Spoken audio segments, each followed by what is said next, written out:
All right, we'll move on from film festivals and we'll go on to Martin Scorsese. It's kind of the same thing right now. So, yeah.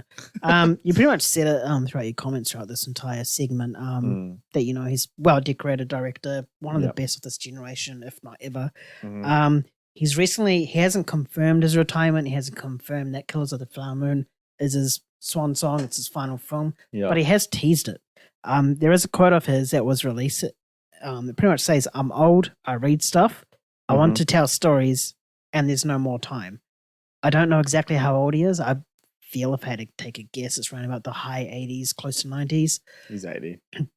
Oh, okay. Yeah. Okay. He's 80. That's still quite very old for a director. Very old, yeah. But the fact that it's not quite it's similar to a backhanded compliment, like a backhanded statement, he's teasing us that he has all these story ideas, but there's not enough time. And it's just fuck, what are these story ideas that you want? Yeah. Or want to tell? What do you think on this retirement? Do you think Killers of the Flower Moon should be his swan song, or do you want to see him have one more where he just gives it his all?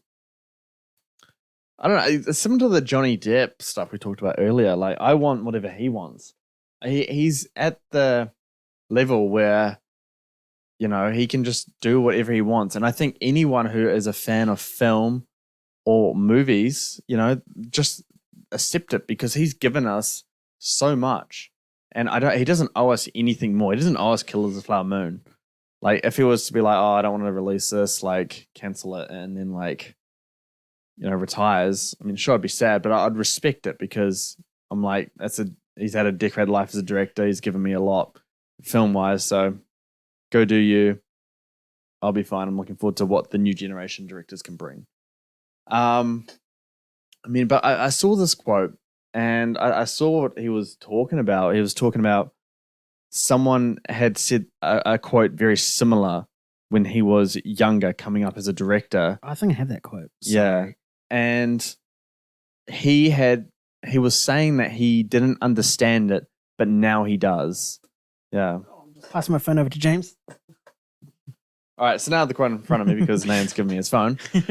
Yeah. But yeah, no, Martin Scorsese was going into about how Kurosawa, when he got his Oscar, he said, "I'm only now beginning to see the possibility of what cinema could be, and it's too late." Martin Scorsese is saying that now he knows what that means. Yeah. And so, something like that, I read that and I felt real sad. It was quite hard to read because, the fact that Martin Scorsese, he's given us so much in terms of great films, and he's 80 years old and he's just understanding what cinema could be. And he's saying there's no more time. Yeah. That's pretty brutal. And, with a filmography as decorated as his, he's only beginning to appreciate what he can do and be for cinema now. I find that pretty hard to see. But in terms of the retirement, whatever he wants to do, whatever he's up to do, directing is a very tough job. You're bringing everything together. That's why composers can go on a little bit longer, but directors, I think, 80 years old, it's tough to do. A lot more hands-on. Yeah, but Martin Scorsese, he's like the embodiment of cinema, I think. The way he talks about it, cinema is everything to this guy. He just talks about it in a way that I don't see passion flow through people that much. He's so obsessed with what cinema is, what it can be, what he can contribute to it. And if he feels like he's still got more stories to tell, he's got more to contribute, give him all the resources in the world to get it done. Mm-hmm. But if he's like, I've told my stories, I want to rest now. I'm fully right with that as well. Yeah. I wonder if his quote is relating to, how films nowadays are very high in franchises and sequels and stuff.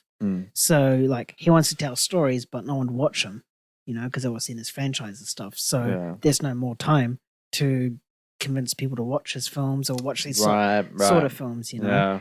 So I wonder if he's sort of somewhat alluding to that rather than retirement, and just him seeing these franchises just pretty much dominate where no one wants to watch these smaller films or films with like that tells directors stories that gets into the limelight, because Right. franchise is just so dominant. Yeah, I hear what you're saying. It could be a mix of that. That could be a factor that kind of deters him from making movies now. It's when you're making movies and you're not getting the larger audience. What incentive does that give you to create making more movies? I think so. I think it's part of that. It might even speed up his retirement. Mm-hmm. But let me pitch to you before we close off this subject. His final movie, Secret Wars. Avengers Secret Wars in 2026, 2025.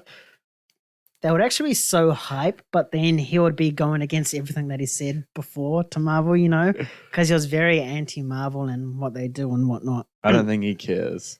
Yeah. But if he did, that's fucking gonna be an amazing movie. Oh. And he brings on Leonardo DiCaprio, Robert De Niro, these fucking big guns into this film.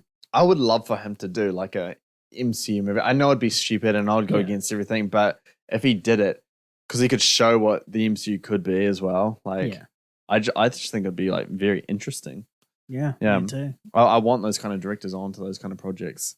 Yeah, well, hopefully some more gets into there. I mean, Nolan hasn't quite dabbled into the MCU, but he has dabbled into franchises and comic books, and made the best one ever. Yeah, exactly. And Martin Scorsese could top that.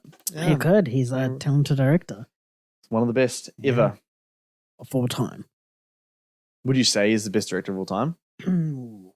There's a lot of good. I would say it. I think with this, if you take everything into consideration, his filmography, the quality of his films, the scores, of Rotten Tomatoes, and just the cast that he brings in for these films. Yeah, I think he is probably one of the best. Yeah, I mean, he's continuing with Stanley Kubrick. Yeah, Alfred Hitchcock, Steven Spielberg. I think earns a rank among the top 10. Yeah, I think there's not a single director that is the greatest of all time. I think it's in tiers. So you have your GOAT section, and then you have your next section, and your next section, and your next section. But I don't think there's one top dog. I think Stanley Kubrick is the one that is mentioned to be the top or the king. Because he redefined so much? Yeah, I mean, look at his filmography after this podcast, and you'd be like, "Oh my gosh, I know all these movies, and I haven't seen a single one." It's kind of like that. If I had to put it in terms of basketball terms, like Scorsese is LeBron, and Stanley Kubrick is Michael Jordan. Right, 1 and 2. Okay. All right. But now you understand what I mean. I do understand. Exactly. So it works. Yeah.